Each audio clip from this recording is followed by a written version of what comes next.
Mabuhay, Tobalites! Halina at matuto. Integration of reading to MAPEH lessons is one of the school's programs. This video is about proper usage, disposal, and reuse of masks. The objective of this topic is for us to practice ways to prevent and control non-communicable diseases. These are some of the vocabulary words being used in this topic. For us to easily understand the selections, let us have the following words. The first one is judicious. It is an adjective word. Do you know its meaning?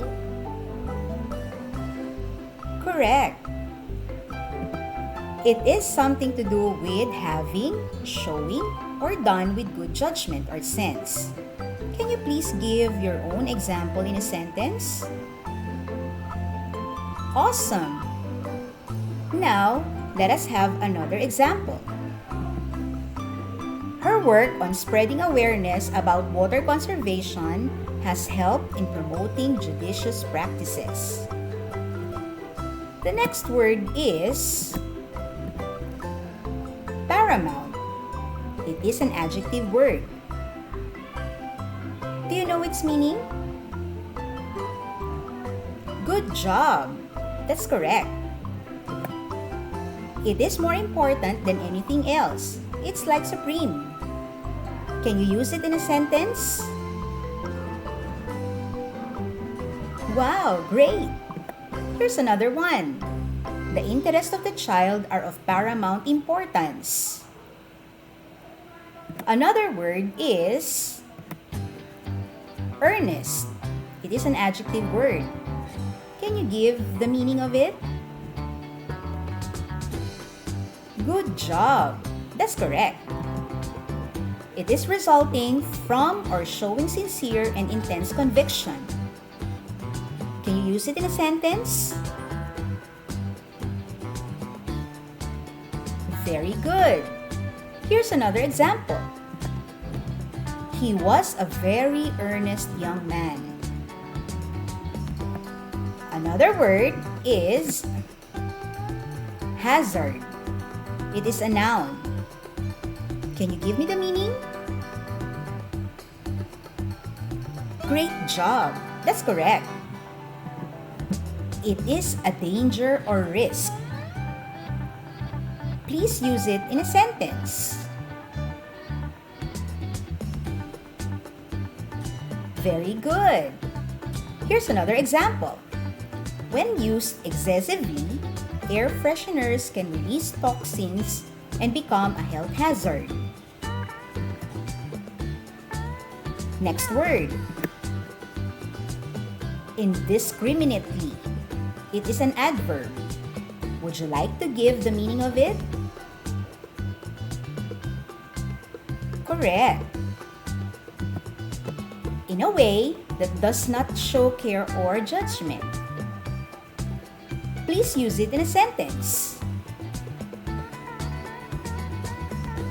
Great job! Here's another one. Countries such as Indonesia are indiscriminately logging the rainforests. On that note, we should know who will be using the face mask. The kind of face mask that we have is the cloth mask. Who can use this? They are not actually ideally recommended when taking care of infected patients as they do not provide adequate protection. Another one, for the general public, if a face mask is not available, at least a bandana or a scarf may be used to cover the face. It can actually be used in different designs if you want, for as long as it can cover the nose and the mouth. Another one is the surgical mask. Who can use it?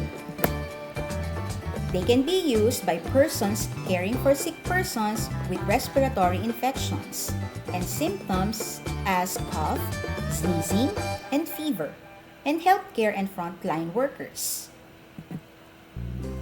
They may be effective in blocking particle droplets, splashes, sprays, which may contain germs, keeping them from reaching mouth and nose.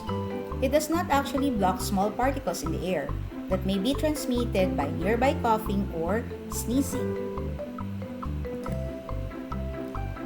Another mask is what we call the N95 respirator. It is not actually recommended for routine use for the general public. Hence, these respirators can filter out of at least 95% of very small 0.3 microns particles. Now, after using, how are we going to dispose it? Remember, masks should be treated as medical waste. So therefore, we must be very careful in disposing them. For the cloth mask, we can actually wash it. So we should be washing it properly and frequently. And definitely, we must hang and air dry them. What about the surgical mask? How are we going to dispose them? In removing your mask, we have to remove it chin upwards and take care to remove it from the strings, not to touch the front portion. Basically, it is not to spread the germs or virus anymore. After taking the mask off, we are asked to fold it half inwards so that droplets from mouth and nose are not exposed. We must also fold the mask into another half until it looks like a roll so that we can securely cover all the germs and viruses coming from the mouth. It can be wrapped with its ear loops so that it will not unravel. And also, we are going to wrap it in a tissue paper or polythene bag and immediately discard it in the yellow waste bag. What about the N95 respirator? You can hold the edge of the straps attached to take off the N95 mask. It is actually somehow the same as your surgical mask. We are not asked to touch the inside part of the respirator because it has a direct contact with the mouth. We are asked to wash hands before and after the use of the mask, after removing or even before putting it on. We are asked to place the mask in a plastic bag or Ziploc bag, putting it into garbage can. Or even, we are going to treat them as biomedical waste and we are supposed to dispose it properly. Are we asked to reuse the mask? Let's see. What about the cloth mask? Can we reuse them? Actually, we can reuse them, provided that we are asked to wash them properly, disinfect them, and dry them. What about the other kind of mask, the surgical mask? If it's worn by an infected person, it should never be reused or shared. Basically, it is to avoid the spread of any kind of disease being brought about by the germs or the virus. What about the N95 respirator?